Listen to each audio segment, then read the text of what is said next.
Boa tarde a todos e a todas.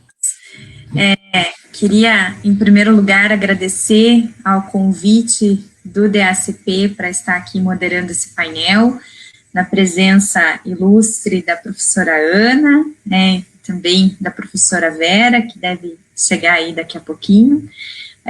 Agradecer, então, esse convite na pessoa do Renan, na pessoa da Eduarda também, que me chamaram para participar e para fazer essa moderação.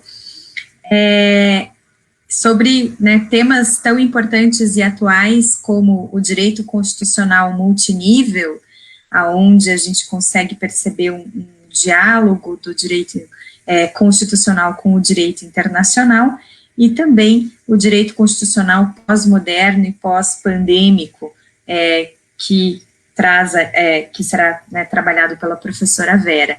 Então, é um prazer estar aqui com vocês, e eu passo a palavra para o Renan para apresentar a nossa palestrante. Bom, primeiramente, então, obrigado, professora Michele, uma boa tarde a todos que estão nos acompanhando. Então, sem me alongar muito, queria agradecer já a presença da doutora Ana, e vou ler rapidamente aqui o currículo. Bom, a Ana Carolina Lopes Olsen, ela é doutora em Direito pela PUC-Paraná, mestre em Direito pela Universidade Federal do Paraná, Visiting Researcher no Instituto Max Planck para Direito Internacional Público e Direito Comparado em Heidelberg, no ano de 2019, professora de Direito Constitucional e Direitos Humanos no Centro Universitário Católica de Santa Catarina. Então, sem mais delongas, eu passo a palavra para a doutora Ana. Boa tarde, Renan, é um prazer estar aqui. Em primeiro lugar, eu gostaria de agradecer o convite que me foi formulado, pelo Diretório Acadêmico Plutário Portugal. Agradeço em nome da pessoa do Renan e também da Isabel, que entrou em contato comigo várias vezes, então muito obrigada. Agradeço a oportunidade de poder conversar com todos vocês nessa tarde, especialmente poder prestigiar um evento tão importante como esse, organizado em torno do direito constitucional. Agradecer a presença da professora Michele, que vem intermediar os trabalhos e contribuir aqui com a discussão. Então, é uma honra muito grande estar aqui, especialmente ao lado da professora Vera, que virá em breve, Eu me sinto mais ou menos como naqueles shows de rock em que você tem aquela banda inicial para fazer o show de abertura e para dar uma aquecida, na galera. Então, a gente vai fazer mais ou menos esse aquecimento para o grande astro, que aí sim a professora Vera virá para coroar o evento com um encerramento que ele merece. Nessa perspectiva de show de abertura, eu me proponho a conversar com todos vocês sobre o constitucionalismo multinível. Em que perspectiva? Eu gostaria de apresentar a ideia do constitucionalismo multinível na América Latina, em especial a partir de uma categoria específica que nós viemos trabalhando, que é o Ius Constitutionale Comune, o ICAL, e verificar o que ele pode aportar para a jurisdição brasileira, para o Brasil como um todo. Significa dizer o que o Brasil tem a ganhar, aderindo e se engajando nesse projeto de constitucionalismo multinível latino-americano. Para isso, me proponho a falar em 3 partes. Primeiro, caracterizar esse constitucionalismo multinível. Num segundo momento, apresentar o Ius Constitutionale Comune latino-americano, com as suas características, como um exemplo do constitucionalismo multinível. E num terceiro momento, então, propor um engajamento do Brasil a esse projeto, mediante um diálogo judicial cooperativo.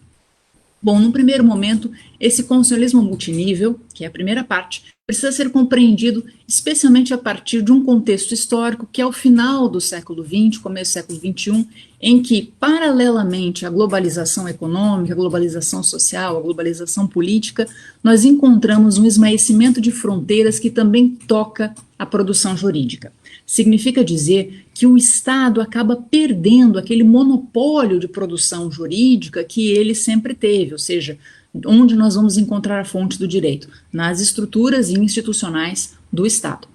Nós começamos a perceber que existem órgãos internacionais que também criam direito e que esse direito toca as realidades sociais presentes nos estados. Então, essas normas jurídicas, elas começam a surgir dos mais variados lugares, das fontes mais variadas, e elas convivem entre si. Esse fenômeno foi reconhecido pela filósofa francesa Mireille Dumas-Marty como pluralismo jurídico. E num primeiro momento ela percebe que esse pluralismo jurídico tem uma conotação bastante variada, tocando temas de direito privado, de direito público, num sentido bastante global. Mas é fato que o ponto mais central em que todas essas normas acabam se emaranhando e convergindo são os temas relacionados a direitos humanos. É aqui que eles acabam, né, gerando situações de maior conflito, de maior angúria, e a partir daí que a Mireille Delmas-Marty percebe que o direito comum, que pode solucionar esse pluralismo jurídico, não no sentido de pôr fim a ele, mas de organizá-lo, e o que ela propõe é isso, é organizar esse pluralismo jurídico, seriam justamente as ideias em torno de direitos humanos. Só para nós termos uma noção de como os direitos humanos foram trabalhados numa escala, né, bastante variada agora na pandemia, a gente percebe que, por exemplo, direito à saúde, liberdade de informação, acesso à informação, direito à alimentação, direito a um salário digno, né, e as restrições que acabaram acontecendo ao direito à locomoção, direito de reunião, mesmo direito à educação, todas elas acabaram tendo um tratamento que, num estado como o brasileiro, que é federativo, tinha um tratamento às vezes municipal, estadual, também federal e, para além disso, um tratamento regional, como, por exemplo, nós podemos perceber na Resolução 1/2020 da Comissão Interamericana de Direitos Humanos, que trazia orientações relacionadas à Covid-19, e normas da OMS, normas de caráter internacional também tocando essa temática.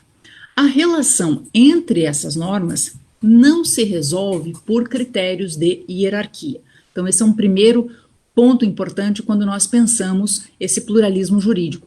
A definição de qual norma deve incidir num determinado caso concreto, com que peso, com que intensidade, não pode ser resolvido por critérios como hierarquia, nem será resolvido por dualismo ou monismo. Não é uma questão de prevalência sempre do direito internacional, ou prevalência sempre do direito interno, ou nem mesmo uma necessidade evidente de uma incorporação do direito internacional pelo direito nacional. O que a gente percebe aqui é uma realidade de um emaranhado, na verdade, heterárquico, né? A Mireille Delmas-Marty usa essa expressão heterárquico de normas jurídicas que regulam diversos temas. Quando os temas regulados por essas normas estão ligados ao constitucionalismo, a gente pode então categorizar o constitucionalismo multinível, ou seja, é um pluralismo de normas jurídicas em diversos níveis, nacional, regional, supranacional, internacional, que se interligam para solucionar problemas comuns. Quando a gente pensa este constitucionalismo multinível, a ideia de constitucionalismo é uma ideia que não pode estar fundada em uma Constituição específica. Nós não podemos exportar, né, uma ideia da Constituição brasileira, da Constituição norte-americana, da Constituição francesa, para pensá-la num panorama geral, num panorama global. Então a gente recupera, digamos assim, a linha geral do constitucionalismo, aquilo que lhe dá sentido. E o que seria isso? Um movimento político que visa basicamente fundamentar, organizar e limitar, ou seja, controlar o exercício do poder político. Então nós estamos diante de normas que controlam o exercício do poder a partir de pautas bastante claras. Que pautas? Legalidade, o Estado de Direito, proteção dos direitos humanos, separação dos poderes e democracia. Então, esses são os ingredientes que dão a cara daquilo que nós chamamos de constitucionalismo. Ele é multinível na medida em que normas que regulam essa realidade e essa preocupação se encontram, né, em diversos locais de produção jurídica diferenciada. É verdade, e é preciso deixar isso claro, que os estados não perderam, né, o seu local privilegiado, no sentido de serem eles os principais responsáveis pela realização dos direitos humanos, pela fixação das regras de democracia. Então, eles ainda têm esse local privilegiado, mas, na medida em que os próprios estados se vinculam ao plano internacional, ao plano regional, por uma manifestação da sua própria soberania, eles acabam se ligando a esses sistemas e então se integram no sentido de pretender dialogar com as normas produzidas nesse sistema. É claro que aqui a gente perde um pouco aquela clareza evidente do que é norma local, do que é norma nacional. Por quê? Porque, em alguma medida, as normas nacionais ascendem, né, vão para o nível internacional, e também as normas internacionais tocam, né, não gosto de dizer descem, mas tocam o nível nacional. É aqui que a gente encontra um fenômeno que é bastante conhecido, chamado de constitucionalização do direito internacional e internacionalização do direito constitucional. Na constitucionalização, a gente vê justamente um direito internacional que acaba entrando nas ordens jurídicas internas, seja por via formal, ou seja, constituições que têm cláusulas de abertura. A nossa Constituição tem uma cláusula de abertura mais tímida, né? O parágrafo 2º do artigo 5º diz que aquelas normas de direitos fundamentais não excluem outros, advindos dos tratados.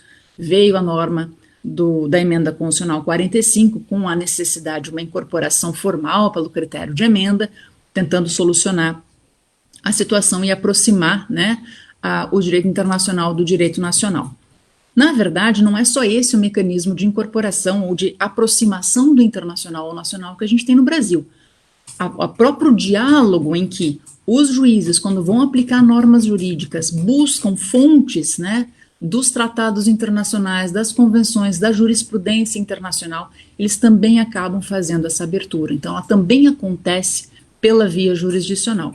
Já a internacionalização, muitos céticos dizem, puxa, mas de que interessa o direito nacional brasileiro, né, aos padrões internacionais? Interessa muito, né? Na verdade, os padrões nacionais, especialmente quando eles representam boas práticas de proteção a direitos humanos, de proteção à democracia, eles acabam sim influenciando a formação de jurisprudência, de opiniões consultivas e mesmo a construção de tratados internacionais envolvendo direitos humanos e envolvendo a proteção democrática.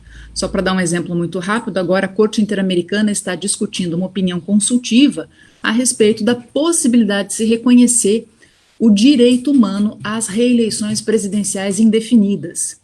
Vários amicus curiae foram ouvidos, o Centro de Estudos da Constituição do FPR esteve presente, e, na verdade, o que todos eles defenderam é que não há um direito humano, né, à reeleição indefinida.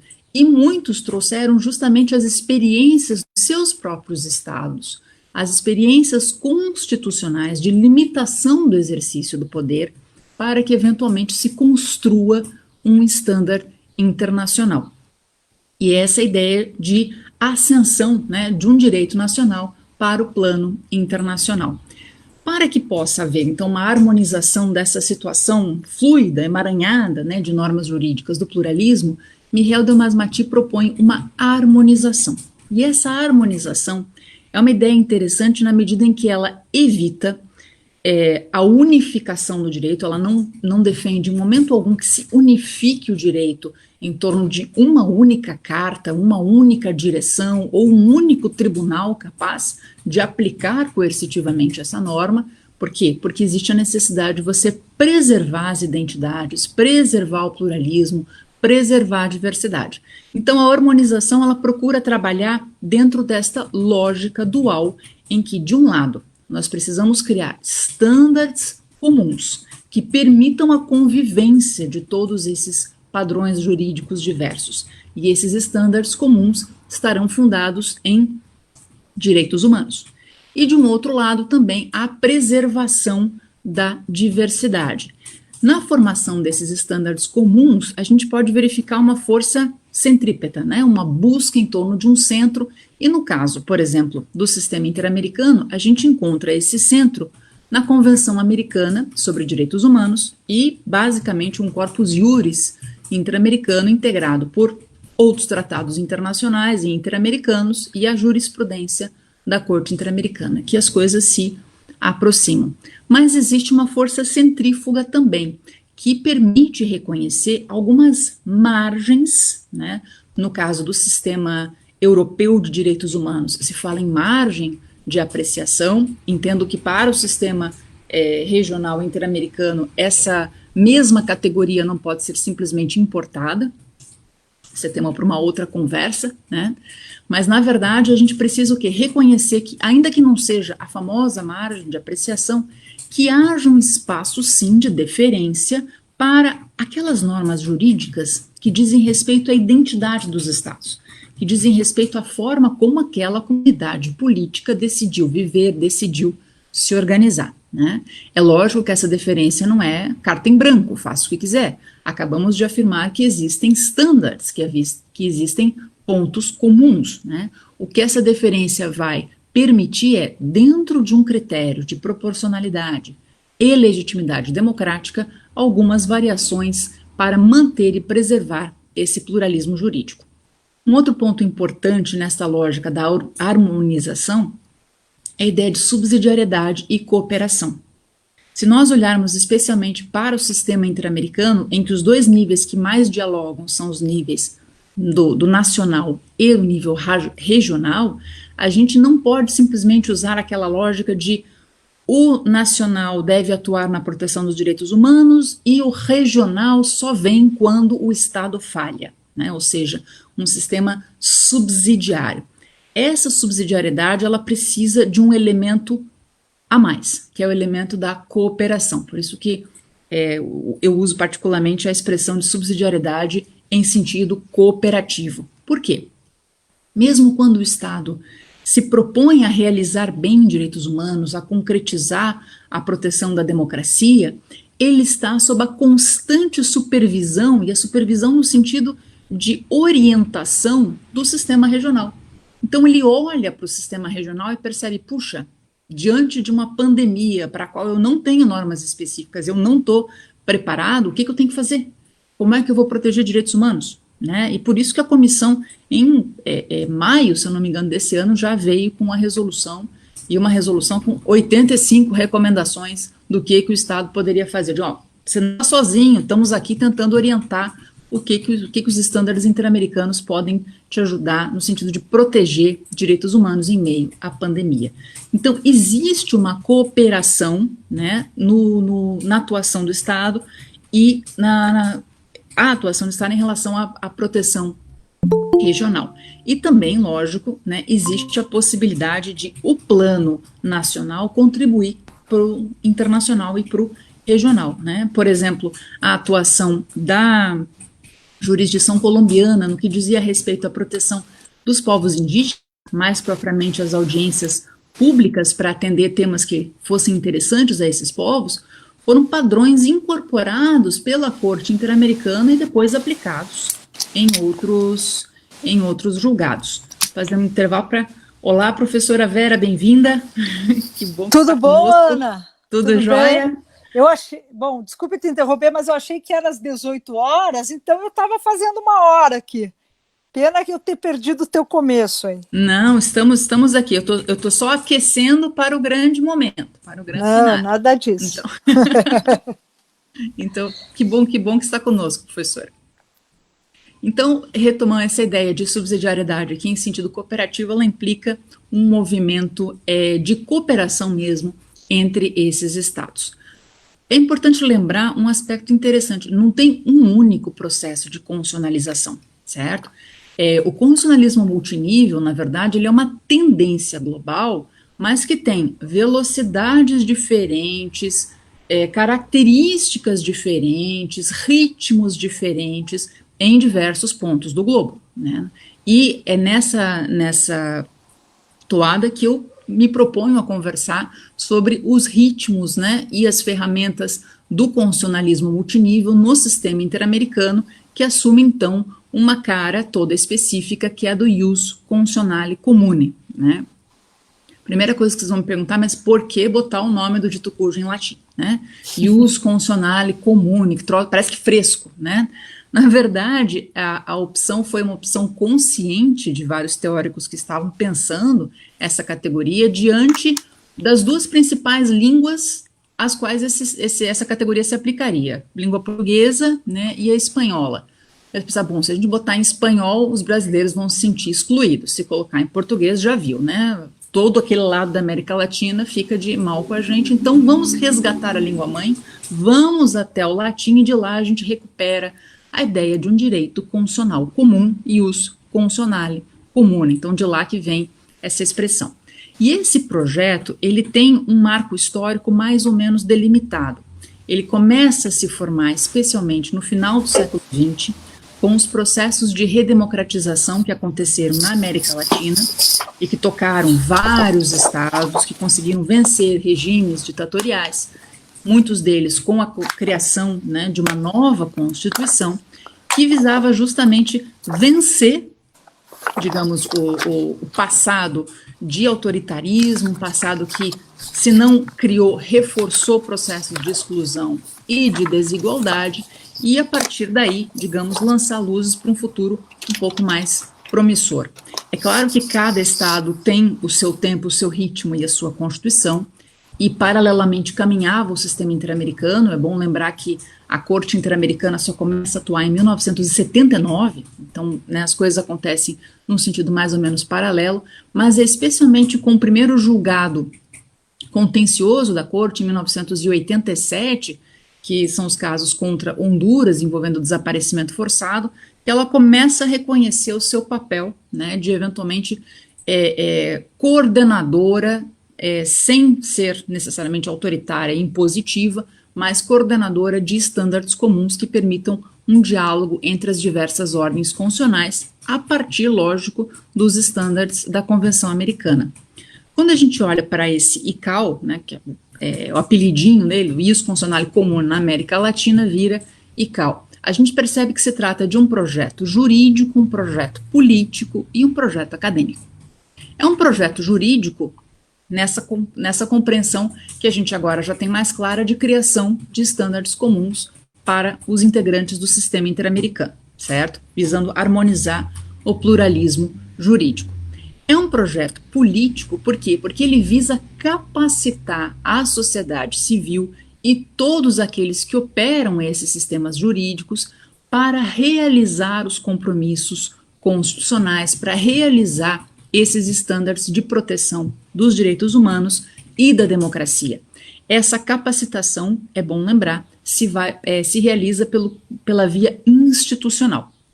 Então, o ICAO ele tem uma pegada bastante institucional, é uma capacitação desses movimentos para atuar junto a defensorias públicas, junto ao Ministério Público, propondo ações, ou mesmo pressionando através dos canais democráticos para a criação de leis, para a criação de políticas públicas e assim por diante. E, por fim, é um projeto acadêmico também, né? Ele nasce também como um projeto acadêmico na medida em que vários estudiosos da América Latina, de várias universidades, mas em especial da Universidade Autônoma do México, da Universidade Externado na Colômbia, da PUC de São Paulo, com a professora Flávia Piovesan, todos eles se unem ao Instituto Max Planck, lá na Alemanha, em Heidelberg, para começar a pensar soluções, né, para a realização dos direitos na América Latina. Com isso, eu preciso abrir um parênteses. O fato de nós termos contribuição de juristas, filósofos alemães lá do Instituto Max Planck não implica que está havendo uma colonização, como há quem diga, né, do direito europeu para o direito latino-americano, muito pelo contrário, né, existe toda uma preocupação de compreensão do que é o direito latino-americano, quais as suas potencialidades e quais os seus entraves, quais as suas dificuldades, né.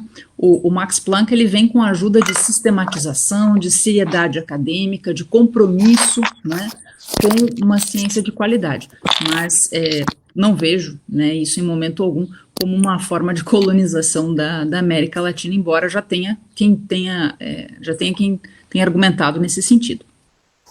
O ICAO, ele não acontece numa velocidade única, certo? Ele tem velocidades diferentes, e ele também não é necessariamente incremental, ele às vezes enfrenta retrocessos.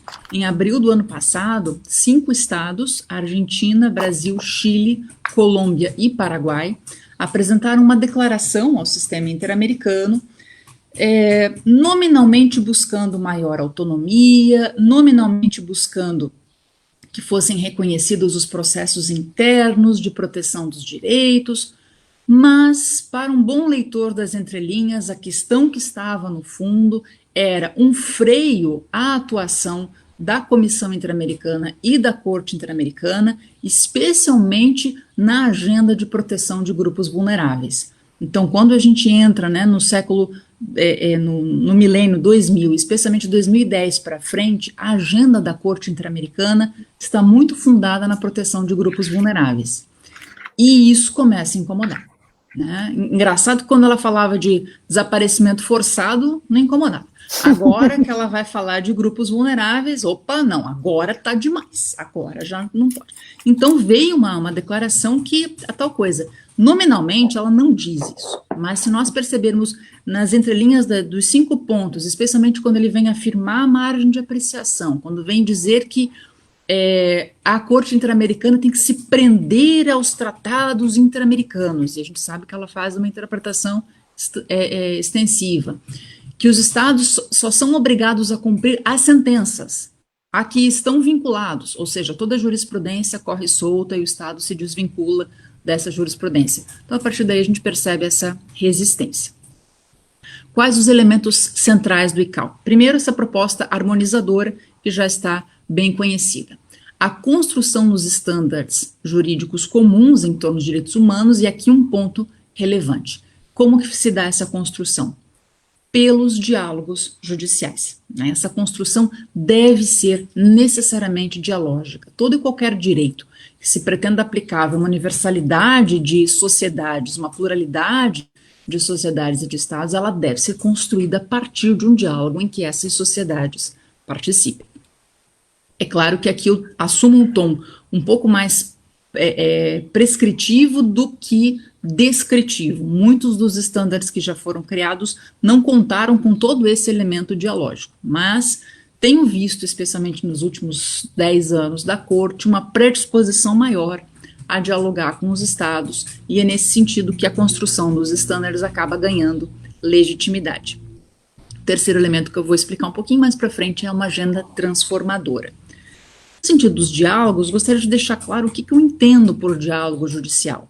E aqui, na verdade, a gente está falando de uma troca argumentativa de fundamentos que são usados por cortes superiores ou cortes superiores e uma corte regional, como é o caso da Corte Interamericana, para interpretar e aplicar normas de direitos humanos. Isso vai muito além da utilização do direito comparado ou mesmo da migração constitucional, na medida em que o diálogo judicial ele tem um foco que é a construção do estándar. Ele foca na produção de um direito comum. Então, é um diálogo com um objetivo.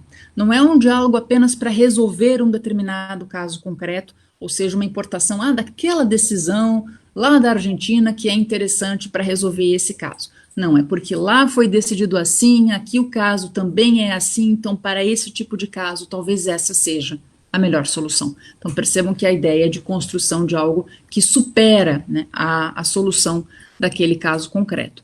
No sistema interamericano, esse diálogo judicial ele tem um caráter vinculado também. Por quê? Porque os estados que aderem à Convenção Americana, em razão do disposto no artigo 2, se comprometem em adequar o direito interno aos ditames da Convenção Americana. Então, existe expressamente esta obrigação. Significa dizer, devem os estados, e aqui eu estou falando especialmente a jurisdição dos estados, eles devem levar em consideração as decisões proferidas pela Corte Interamericana. Cuidado, quando eu digo levar em consideração, eu não estou afirmando que eles devem simplesmente incorporar, por um critério de subsunção, a decisão interamericana. Não, é justamente estabelecer o diálogo e perceber, puxa, diante de uma mesma situação, será que eu tenho que aplicar esse estándar interamericano? Existem autores brasileiros que assumem uma qualidade mais constitucional da Corte Interamericana, entendem que deve haver sim uma incorporação do padrão internacional. A Paula Costa Alvarado, da Colômbia, tem uma visão um pouco mais aberta, e diz, não, pode acontecer de haver situações em que o sistema interno não vai aplicar aquele estándar, porque existem circunstâncias contextuais, sociais, econômicas, políticas, que justificam o afastamento desse estándar internacional e, portanto, a aplicação de um espaço de deferência. E eu acho que aqui a gente tem justamente a necessidade de se preservar, às vezes, e, lógico, em observando critérios de proporcionalidade e legitimidade democrática, algumas particularidades internas. Então, não é uma questão de simplesmente aderir, né, a um plano de incorporação por subsunção. Esse diálogo, às vezes, também pode ser espontâneo, né? Ele é vertical, especialmente quando a gente fala em cortes nacionais e a Corte Interamericana, e ele também pode se transformar num diálogo horizontal quando as cortes superiores dos estados conversam, como foi o caso, por exemplo, do Supremo Tribunal Federal, que trouxe a ideia do estado de coisas inconstitucional pensado na Colômbia, né, para o sistema penitenciário de lá. Então aqui a gente tem um diálogo, puxa, diante de uma catástrofe penitenciária como a que nós vivenciamos, não dá para resolver isso com um caso isolado, puxa, olha um litígio estratégico que foi desenvolvido na Colômbia, com, quem sabe, uma boa proposta de solução, vamos trazer. Então aqui a gente tem um diálogo horizontal entre cortes nacionais. E com isso eu quero só enfatizar que isso acontece numa via de mão dupla, né? Esse diálogo judicial ele sempre vai de cima para baixo da corte para os estados, mas também de baixo para cima dos estados para a corte. Um exemplo de momentos em que houve uma discordância, digamos, entre uma posição do Estado, a gente tinha a Suprema Corte da Nação da Argentina, que normalmente era uma corte super aderente, né, aos padrões internacionais. Tanto que a Suprema Corte da Nação invalidou a lei da anistia na Argentina sem que a Corte Interamericana tivesse julgado qualquer caso ou tivesse obrigado a Corte Argentina a fazer essa invalidação. Ela percebeu a jurisprudência, viu os ventos para que lado estavam, não. Então a gente vai invalidar a Corte, vai invalidar a lei de anistia. Tempos depois, houve uma divergência muito grande em relação à interpretação da proteção da liberdade de expressão, em relação ao direito à intimidade, e a Corte Interamericana determinou, de uma forma até radical, a invalidação de uma sentença da Corte Constitucional. Quando essa sentença chegou para ser aplicada no Estado, a Corte Constitucional disse, olha, não vou aplicar, porque eu não vou invalidar a minha própria norma, isso não é um tribunal de cassação, não é uma quarta instância, nós vamos pagar as indenizações, nós vamos eventualmente mudar a lei, mas não vamos invalidar a decisão. Então isso mostra que existem tensões que às vezes se mantêm, né? Chegando ao final, deixo para conversar sobre o constitucionalismo transformador na hora dos debates, se for pertinente, em que sentido a gente pode aprender, o que o Brasil tem a ganhar com o ius constitutionale comune e com esse constitucionalismo multinível. Em primeiro lugar, a pauta material, a pauta que defende o ICAO, que é a diminuição da exclusão social, o fim da exclusão social, a redução das desigualdades, a proteção dos direitos humanos, não é uma pauta alienígena, é a pauta da nossa Constituição. Basta a gente olhar para o preâmbulo da nossa Constituição, para o artigo 3º da nossa Constituição. Então, aderir a esse projeto regional do ICAO significa trazer mais mecanismos, trazer mais instrumentos para realizar uma pauta que também é nossa, que também é importante para o Brasil. Então, a gente reforça, digamos, os nossos mecanismos institucionais. Em termos de diálogo, temos muito a ganhar com esse diálogo cooperativo, na medida em que ele pode, né, eventualmente, gerar uma maior independência jurisdicional, na medida em que um Supremo Tribunal Federal dialoga com a jurisprudência da Corte Interamericana e reforça os seus próprios entendimentos, então garante de uma forma mais legítima o seu papel de accountability em relação aos demais poderes, né? Então essa rede regional, ela acaba protegendo, acaba gerando até um colchão que ajuda a amortizar certos impactos, especialmente quando esses impactos têm o viés de um constitucionalismo abusivo, né? E visa também empoderar essa Corte Constitucional, trazendo esses argumentos de um sistema que já está sendo testado em outros estados e que já tem um respaldo internacional, para empoderá-lo argumentativamente. A gente, por exemplo, percebe isso na DPF 706, em que o ministro Luiz Roberto Barroso pretendeu uma proteção dos grupos indígenas em face da Covid e dialogou com estándares internacionais e regionais no que diz respeito à proteção dos povos indígenas, e a DPF 635, de relatoria do ministro Edson Fachin, sobre a invasão, a ocupação das comunidades do Rio de Janeiro durante a pandemia, pela polícia, justamente refreando esses processos, lembrando do caso Favela Nova Brasília, né, versus Brasil, que implicou uma condenação brasileira. Então, em últimas palavras, temos sim muito a ganhar. O engajamento do Brasil como um todo, e especialmente, lógico, da jurisdição constitucional, o ICAO, acaba representando um importante passo, né, ao inacabável caminho que nós temos a trilhar para realizar os direitos humanos. Muito obrigada pela oportunidade e muito obrigado pelo convite. A gente que agradece, doutora Ana, é sempre um prazer assim, ouvir a doutora. Confesso que direito constitucional multinível era um tema que eu assim, nunca tinha estudado muito a fundo e foi bem interessante ouvir a sua exposição. Já anotei algumas coisas aqui para eu procurar depois, porque me interessei pelo tema bastante. Agradeço novamente a presença. E sem me delongar muito, então, eu vou ler o currículo da doutora e professora Vera Caran Chueire, a qual imediatamente passarei a palavra. Ela é professora de Direito Constitucional dos programas de graduação e pós-graduação em Direito da UFPR, pesquisadora do CNPq, pesquisadora visitante na Faculdade de Direito de Yale entre 2015 e 2016, coordenadora do Núcleo de Pesquisa Constitucionalismo e Democracia do Centro de Estudos da Constituição. Bom, é uma honra também para nós do Diretório Acadêmico ter a professora e doutora Vera Caran Chueire aqui com a gente, a qual eu passo a palavra, então, para iniciar a exposição. Bom, eu, antes de mais nada, quero me desculpar, porque eu tinha na minha memória que era às 18 horas e estava, assim, muito tranquila aqui, dando aquele tempinho, até que eu, por uma felicidade, olhei nas mensagens e vi que o Renan estava atrás de mim, e disse, olha, a professora Ana acabou de começar. Eu disse, nossa, eu estou aqui, eu já vou entrar.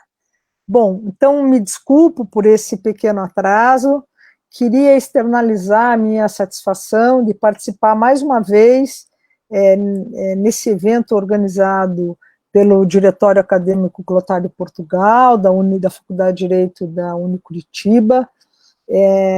Eu sempre gosto de relembrar que eu comecei a minha vida acadêmica dando aula na Unicuritiba, à época Faculdade de Direito Curitiba, ali na Emiliano Perneta, e hoje um dos candidatos a prefeito de Curitiba foi meu aluno no primeiro ano da Unicuritiba. Então, eu tenho colegas lá na Faculdade de Direito que também foram... Tem uma colega que foi minha aluna na Unicuritiba, ou seja, é uma faculdade que, historicamente, criou quadros para advocacia, para magistratura, para as carreiras jurídicas, mas não só. Teve sempre um impacto importante na história da cidade de Curitiba, na formação de profissionais do direito, bacharéis e de uma cidadania. Eu realmente espero muito que com essa nova condução da Unicuritiba se mantenha a força e o vigor da Faculdade de Direito. Né? Eu gostaria muito que os novos mantenedores aí preservassem essa história bonita que a Faculdade de Direito de Curitiba tem e a importância dela na nossa cidade e no nosso estado. E o diretório nem se fala, né? O diretório, esse que é candidato hoje a prefeito, era um sujeito atuantíssimo aí no diretório acadêmico, o Paulo, meu querido colega, e vocês são a promessa, vocês são a perspectiva, isso que nos faz olhar para frente, que nos move. Eu muito mais do que a Ana é muito mais jovem do que eu, mas eu que já estou, assim, numa fase do meio para o final da vida, vocês é que nos colocam em perspectiva, e isso é muito importante. Então, quero agradecer a você, Renan, você, Michele, e todos os demais integrantes do diretório acadêmico, e dizer da satisfação de estar com a Ana, que recentemente defendeu uma tese brilhante, elogiadíssima, não poderia ter sido diferente por todas as intervenções que ela já fez enquanto professora, advogada e doutoranda, e que foram assim, se tornaram realmente referências. Eu já estive com a Ana em eventos internacionais, ela de fato é uma referência, junto com a professora Melina Fachin, quem está aí na frente com esse tema do constitucionalismo multinível, com uma mirada, a minha querida Melina gosta dessa palavra, mirada, com uma mirada nova, importante, para o direito constitucional, que é isso justamente que a Ana hoje apresentou aqui para vocês. Então, a Ana, que também lá em Joinville, está no tablado, como eu, e tem formado gerações importantes aí de profissionais do direito, bacharéis e também pesquisadores. E que bom que a gente tenha a Ana perto, né, com essa inserção dela também nos nossos grupos de pesquisa, junto com a professora Melina Fachin, porque, de fato, né, e também com a professora Kátia Kuzik, claro, estou aqui, tem que fazer justiça, né, a professora Kátia, que também esteve à frente aí da orientação, junto com a Melina, da Ana. Então, tá com a Ana também, me faz sentir também muito em casa, né, muito em casa. Eu preparei para falar hoje algo que diz respeito, vocês tinham me sugerido, direito constitucional pós-moderno e pós-pandêmico. Eu fiquei muito intrigada com esse título, mas eu quero falar do direito constitucional na pandemia, é disso que eu vou falar. Então, a despeito do título, eu vou falar do direito constitucional na pandemia, sobretudo da sua observância e da sua aplicação pelos poderes, enfim, pelas instituições, tanto o Poder Judiciário, quanto o Poder Legislativo e o Poder Executivo, né? A minha fala parte de um artigo que eu escrevi em parceria com o professor Miguel Godoy, meu colega lá na Faculdade de Direito da Federal, a quem, portanto, também se deve os créditos da minha intervenção aqui, né? Ele que é um especialista em jurisdição constitucional e Supremo Tribunal Federal. Vejam só, esse evento, ele é um tributo também aos 32 anos da Constituição, segundo vocês sugeriram. E eu sempre gosto de dizer que não é 32 anos da Constituição, mas 28 mais 4. Por que 28 mais 4? Porque de 4 anos para cá, a gente tem experimentado uma crise que tem afetado a nossa democracia constitucional. Então, celebrar a Constituição com o vigor que se impõe a essa celebração, para mim, é celebrar 28 mais 4, porque de uns tempos para cá, a Constituição tem sido cotidianamente desrespeitada, tripudiada, usada contra ela mesma, vem sendo utilizada e aplicada contra ela mesma. Então, se é para comemorar, eu sempre faço esse jogo, né? Vamos comemorar os 28 anos de vigência da nossa forte democracia constitucional, e esses últimos 4 anos da crise, eu acho que a gente não tem tanto a celebrar, a gente tem a observar e militar para que a Constituição preserve a sua vitalidade e que ela se preserve diante de tantas investidas contra ela que vem ocorrendo. Vejam só, esse evento, portanto, de celebrar a Constituição, ele também, por tudo que eu já antecipei, é um evento de celebração e de preocupação, receio e temor.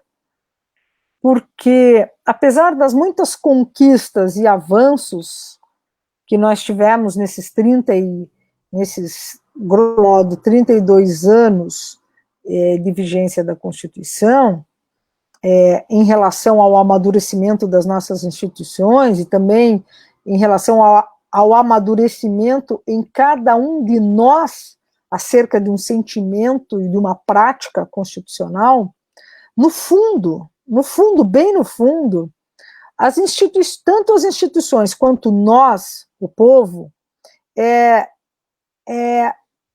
experimentamos hoje uma fragilidade em relação aos compromissos, tanto das instituições quanto nossos, com a democracia constitucional.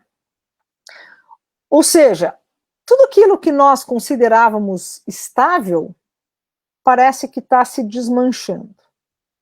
Nossos lugares seguros, esses que foram conquistados a duras penas desde a Constituinte, quando eu falo em lugares seguros, eu me refiro ao quê?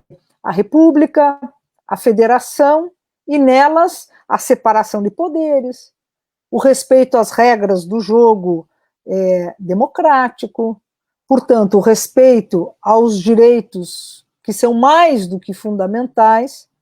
Tudo isso se tornou muito movediço.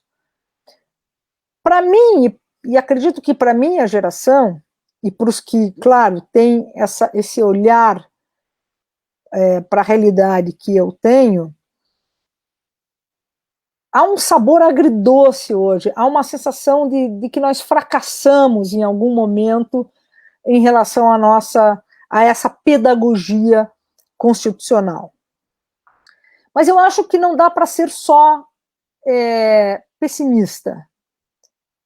Eu acho que a gente pode respirar fundo, recobrar algum ânimo e com toda essa dificuldade. Há uma autora que publicou um artigo na Folha de São Paulo sobre o Primo Levi, e ela diz o seguinte: a principal lição do Primo Levi é de que nós devemos continuar atentos, apesar de vivermos em sociedades democráticas. Não dá para baixar a guarda, né? Então, se essa é a principal lição do Primo Levi, eu acho que mais do que nunca é importante invocá-la. Eu digo isso porque, na minha concepção, nós ficamos desatentos. Nós baixamos a guarda ao confiar nesses postos avançados conquistados pela nossa democracia constitucional. Eu diria que nós sequer desconfiamos das intenções dos homens e mulheres de boa vontade. Coloco isso entre aspas, né? Ou sequer desconfiamos das boas intenções sobretudo dos aplicadores do direito, e dos que, né, estão aí no sistema de justiça. E assim nós chegamos a essa pandemia, em que circunstância, na minha opinião? Chegamos à pandemia com uma república pouco ou nada republicana, pouco ou nada democrática, pouco ou nada constitucional, nos quais os eventos nos surpreendem negativamente a cada minuto. Dos republicanos clássicos e dos republicanos contemporâneos, e da defesa das virtudes cívicas, da participação política, da importância da Constituição e do Estado de Direito, ao meu ver, parece restar pouca coisa. Dos democratas clássicos e dos democratas contemporâneos, ou seja, da defesa da soberania popular, do exercício da reinvenção cotidiana de direitos, a começar pelo primeiro direito, que, como diz o Gargarella, é o direito de protestar, sobra menos ainda. Ou seja, a pandemia, o seu processo, seus efeitos, mais do que nunca nos provocam a pensar na fragilidade da nossa democracia constitucional. E se nos leva a pensar na fragilidade, paradoxalmente também nos leva a pensar no seu potencial e na sua força. Então, é nessa dialética que eu quero trabalhar com vocês. Vamos lá, então. O que a gente percebeu nesses últimos 3 anos, ou 4 anos, e se acentuou ainda mais agora? O fato de que o Poder Executivo tem governado por meio de decretos e medidas provisórias e tem exorbitado em seu poder normativo em muitas decisões que ele toma. O que eu quero frisar com isso é que não há constrangimento do Poder Executivo para burlar a Constituição, seja na forma, nos procedimentos, seja na matéria, no conteúdo das suas decisões. No sistema de checks and balances, a ideia é que os excessos se submetem a um certo tipo de controle. Então, no sistema de checks and balances, os excessos do executivo se submetem, ora ao controle do legislativo, quando for o caso, mas de todas as formas e em todos os sentidos ao controle do judiciário, que faz o quê? Precisamente o exame da constitucionalidade e da legalidade dos atos do Poder Executivo. Então, para usar uma expressão do Conrado Rubner Mendes, que é também alguém que eu gosto muito, diante da incontinência no Poder Executivo, diante disso que o Conrado chamou da incontinência generalizada do Poder Executivo, seria o Judiciário, precisamente, que nos daria a garantia de que excessos ilegais ou inconstitucionais não passariam. No entanto, as respostas que o Judiciário, e mais especialmente o Supremo Tribunal Federal,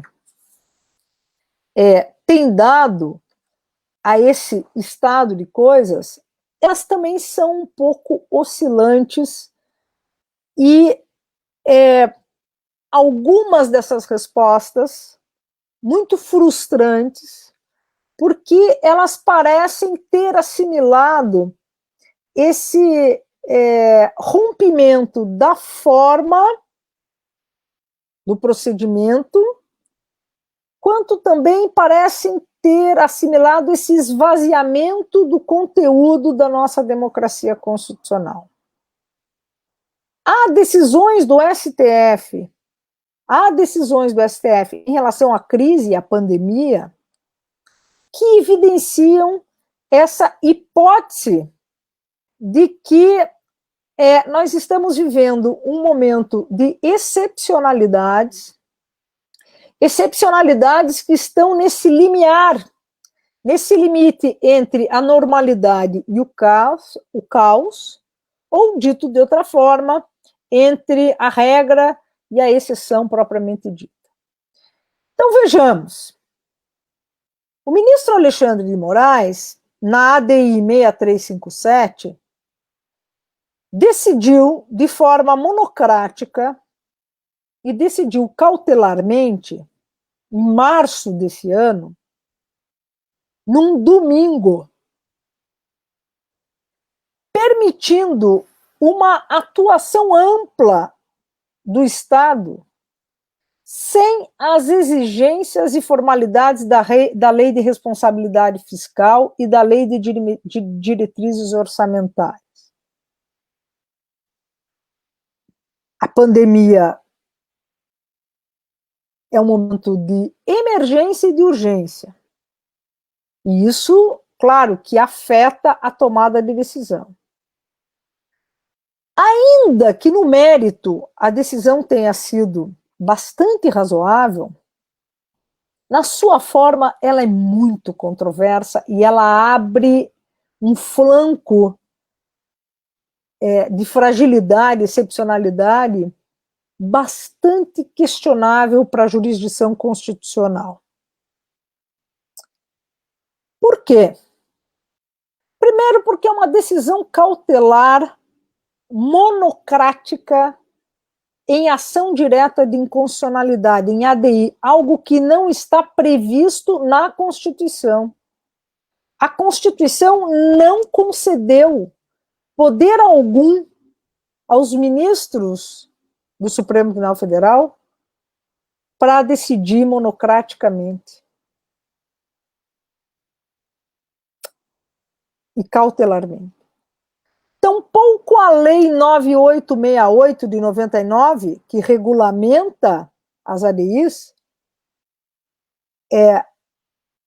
autoriza uma decisão monocrática. Ao contrário, a 9868 determina que cautelar em ADI seja sempre colegiada, podendo ser monocrática apenas no período de recesso. Esse procedimento também não encontra amparo no Código de Processo Civil e também não encontra amparo no regimento interno do STF.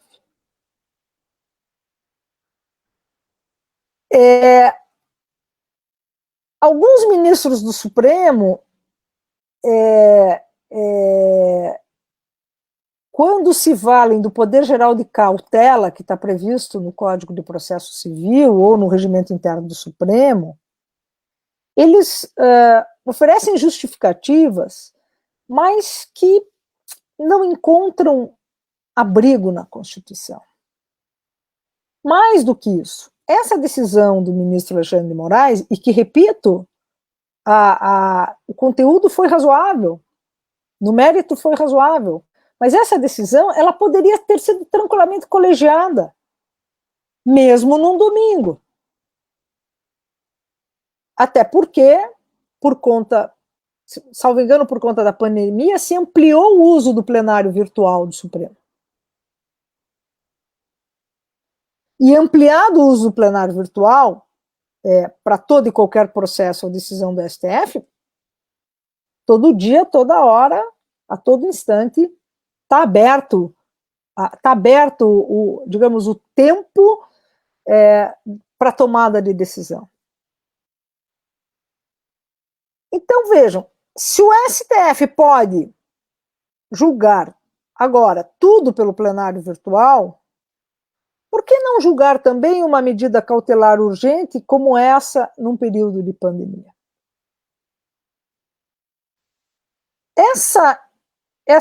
Esse procedimento, essa atitude,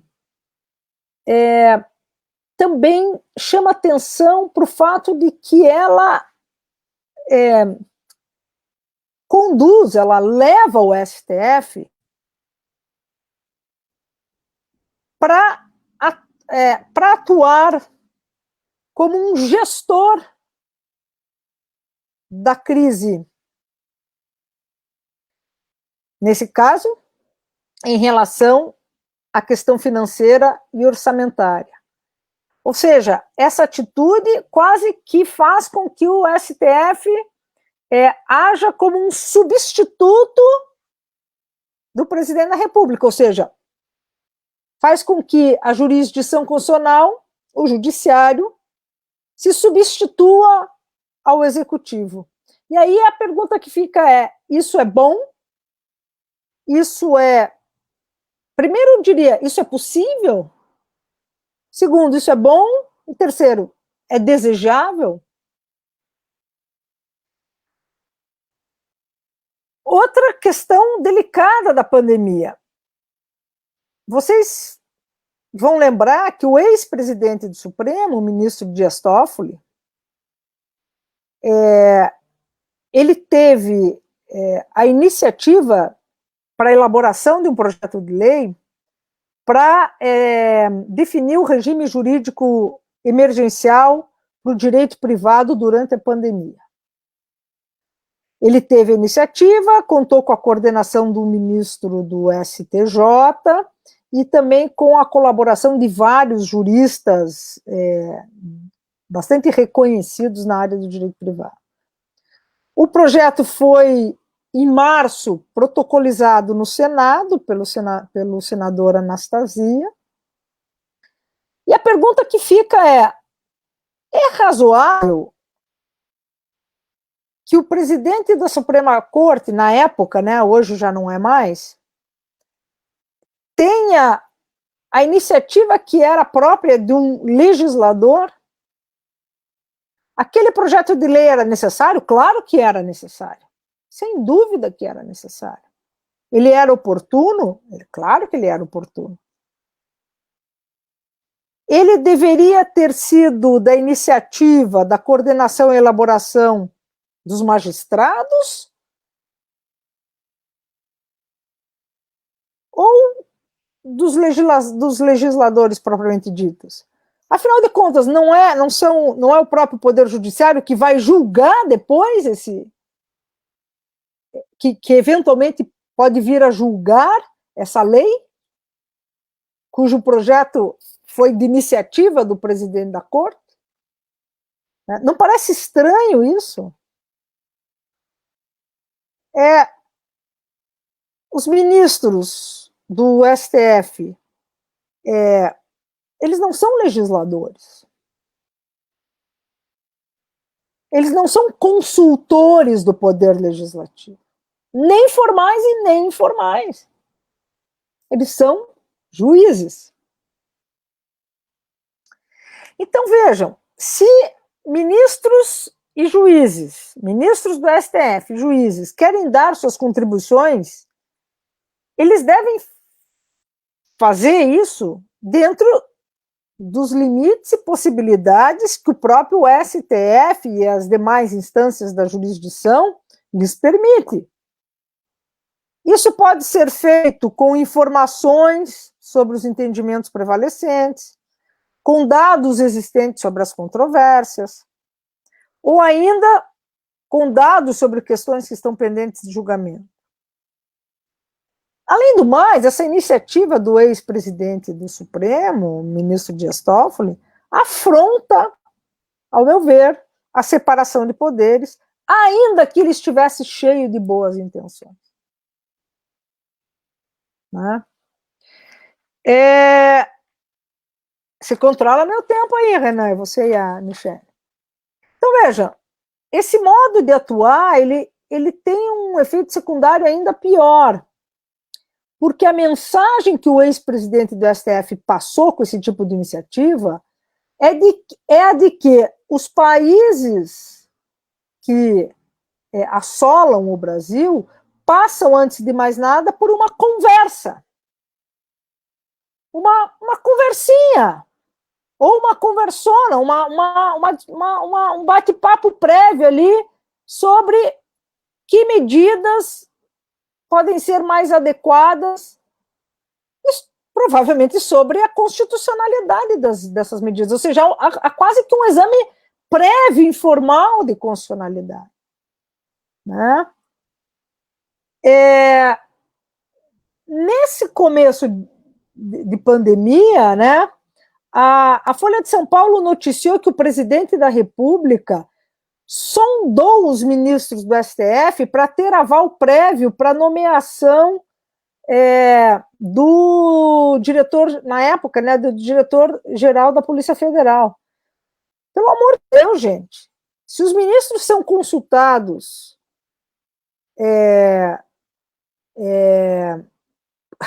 sobre nomeações que possam não estar de acordo com a Constituição e, portanto, podem ser no futuro impugnadas, mas se há um juízo prévio ali, um bate-papinho, a gente está completamente rompendo, esgarçando, né? Para usar uma expressão que a professora Melina e o professor Kanayama, né, usam, a gente está esgarçando com a tessitura constitucional. Então, a Ana falou em diálogos. Essa é uma forma ruim e perniciosa de estabelecer diálogos entre as instituições, porque ela desinstitucionaliza e ela politiza da pior forma as relações. Eu estou vendo que tem 5 minutos aqui, eu já vou pular um tanto que eu tinha anotado e vou indo ao final, né? Então vejam só, para deixar, se a gente tiver tempo, eu falo mais depois. Vejam só, o que a gente percebe com a pandemia é que ela normalizou uma série de excepcionalidades nas tomadas de decisão, seja pelo executivo, seja pelo poder judiciário, sobretudo o STF. A exemplo, a questão das decisões monocráticas em sede de ADI, e que se isso caracteriza, se isso, como eu disse, normaliza excepcionalidades, o temor que eu tenho é que essas excepcionalidades nos conduzam a uma exceção com E maiúsculo. Então, essas excepcionalidades, né, elas esticam a corda, ao meu ver, em relação aos sentidos possíveis da Constituição e da legislação em geral, tanto no que concerne ao conteúdo quanto aos procedimentos. E esse esgarçamento, eu não sei até que ponto ele aguenta. Né? Então, eu não sei, e aqui eu vou ser bem trágica, né, para acabar de uma maneira meio shakespeariana, eu realmente não sei se vai ter direito constitucional depois da pandemia. E aqui eu finalizo. Obrigada.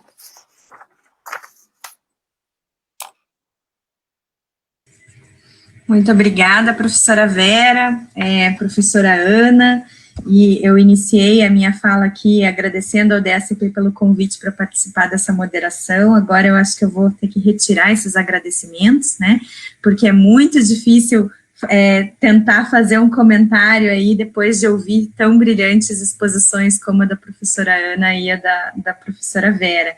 Então, fiquei aqui com a tarefa de encaminhar os debates, né, nesse momento, mas primeiro gostaria, né, de parabenizar as duas e agradecer pela oportunidade de ouvi-las, duas exposições muito, muito enriquecedoras, né. Eu separei alguns comentários aqui, né, como a minha área, né, de leitura é do direito internacional, e aí eu consigo, né, traçar alguns comentários de maneira mais dialogada, talvez, com a exposição da Ana, mas quando eu fiz as minhas anotações aqui, curiosamente, né, quando a professora Vera falou dos 28 mais 4 da Constituição, eu também observei aqui que eu estava citando alguns fatos, né, e esses últimos 4 anos, como foram sofridos, não só nacionalmente, mas internacionalmente também, né. E aí, uma pergunta que eu gostaria de fazer para a gente começar a debater é que a professora Ana, ela estava, então, falando sobre o constitucionalismo multinível e essa ideia, né, de um pluralismo também no direito constitucional, na proteção dos direitos humanos, e a gente tem, talvez, um grande exemplo disso, né, professora Ana, a proposta de uma Constituição Europeia, lá em 2003, no momento em que a gente tinha muito entusiasmo com essa ideia de uma Constituição regional, supranacional, e quem sabe um dia uma Constituição internacional também. No entanto, esse projeto ele não foi aprovado, né, em 2005, por 2 referendos.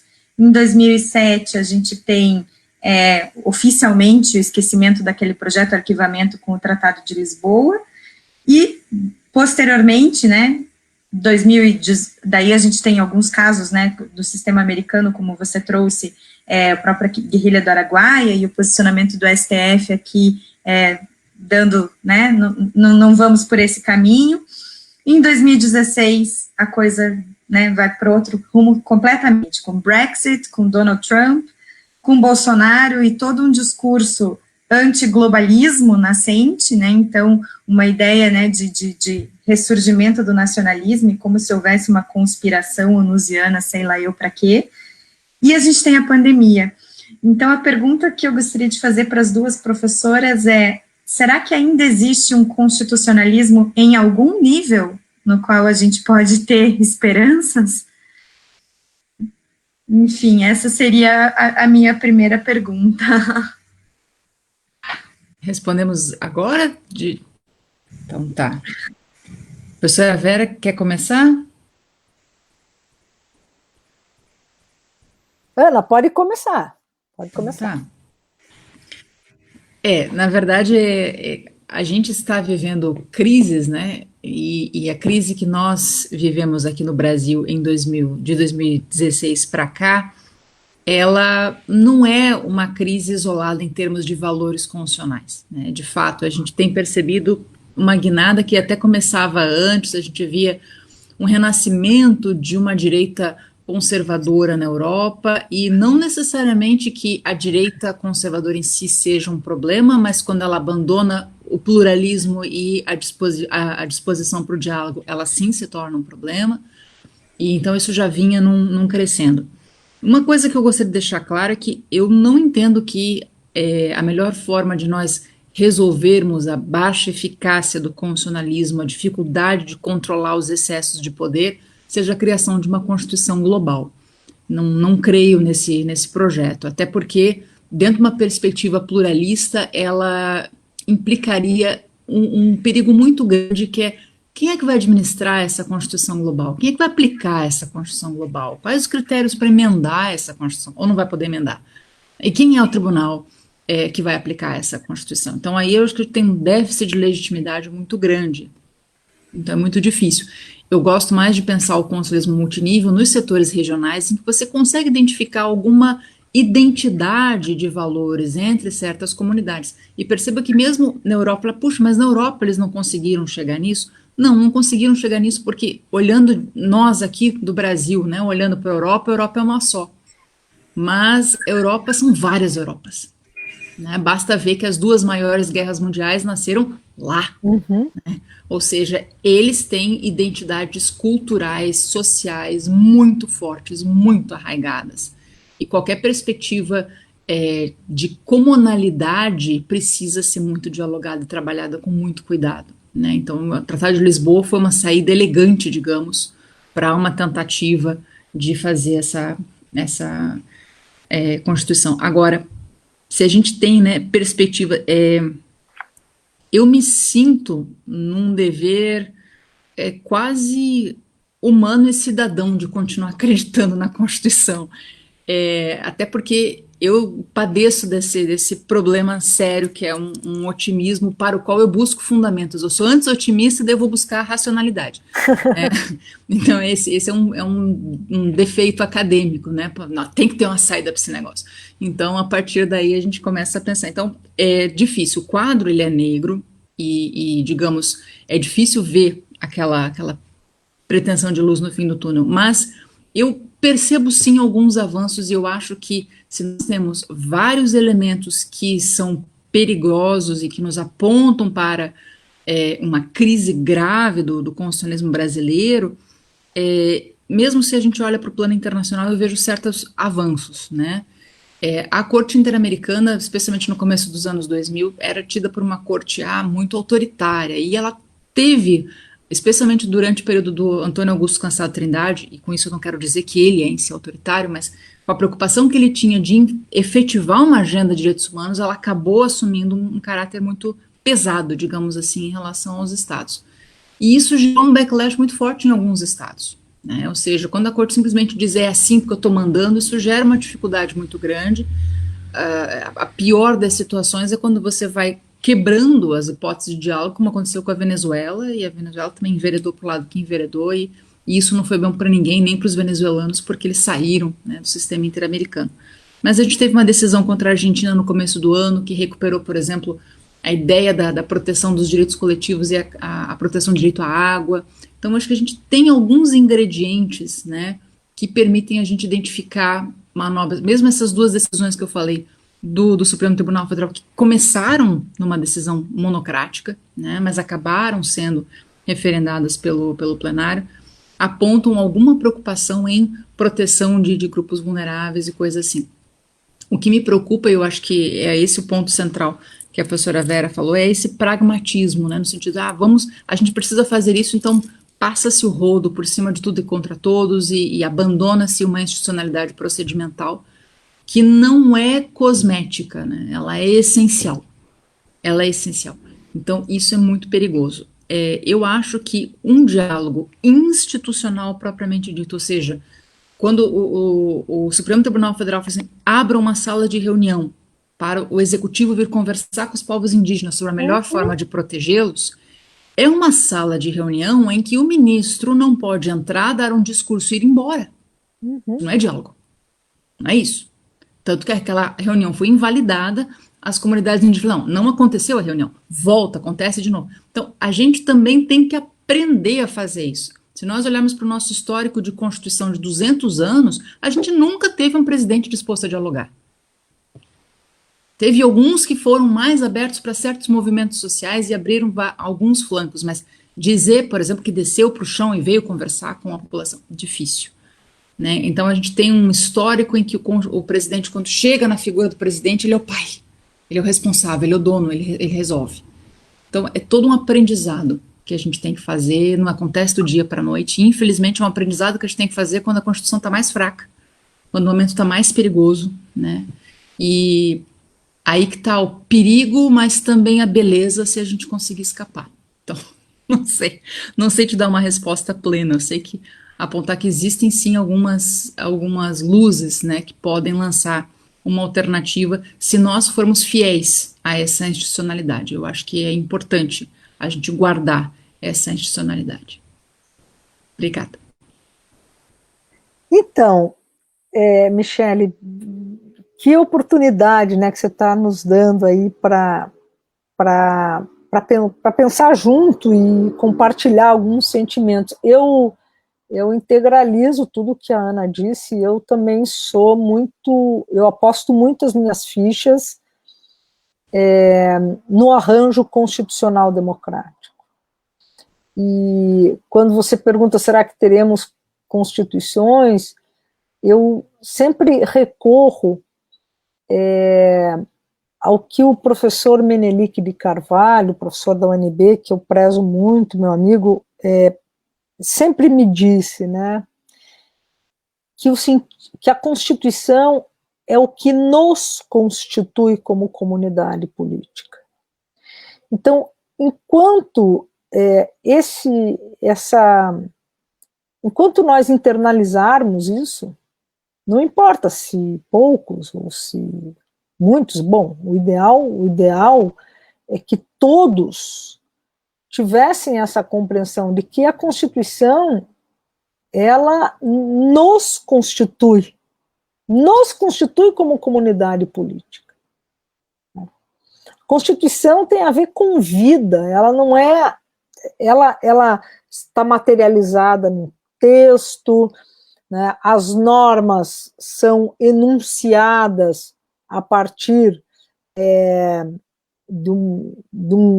enfim, de uma forma que é escrita, mas o sentido da Constituição não é dado por aquele texto, é dado na vivência cotidiana da Constituição, que é a nossa vivência numa comunidade política, onde a gente compartilha liberdade, igualdade, todas as liberdades, né, as mais básicas, a liberdade de ir e vir, de se expressar, de pensar, de ser, enfim, a igualdade, a dignidade. Então, falar da Constituição é falar do nosso dia a dia, o nosso cotidiano é a Constituição. Da hora que a gente levanta e respira, né, e se reconhece como mulher, ou se reconhece como homem, ou se reconhece como do jeito que quiser, enfim, quando a gente forja a nossa identidade nessa comunidade de diferenças, de diferentes, de embates, de conflitos, de consensos provisórios. Então, assim, e é complexo isso, é difícil, dá trabalho. Então, eu acredito muito na Constituição, porque é assim que eu compreendo, é assim que eu vivo, é assim que eu experimento, é assim que eu vejo sentido na Constituição. Ela é o meu dia a dia.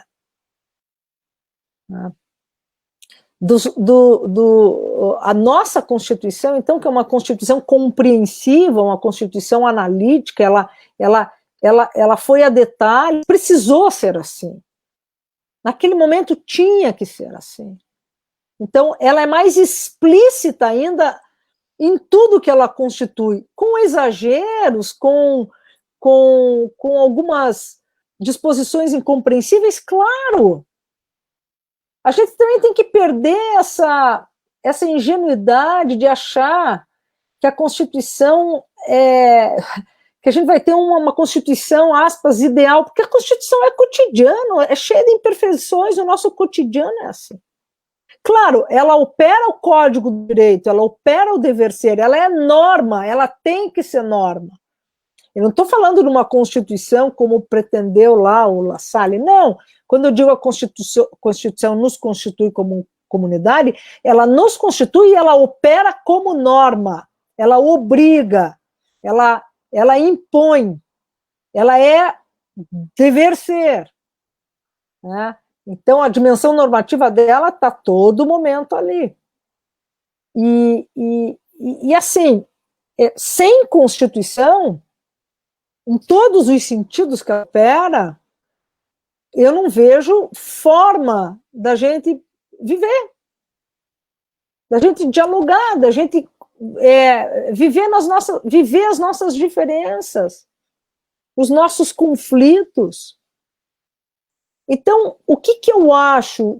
A tua pergunta me leva a pensar em algo que eu estou agora particularmente pesquisando, que é justamente a crise, essa crise das democracias constitucionais que a gente vê aqui, a gente vê na Hungria, a gente vê na Polônia, a gente vê na Coreia, a gente vê na Itália, a gente vê, obviamente, na Venezuela, a gente vê na Argentina, enfim. Algumas crises mais alarmantes do que outras, como o que está acontecendo na Hungria, o que está acontecendo no Brasil, o que está acontecendo na Polônia, porque elas são crises que, com todo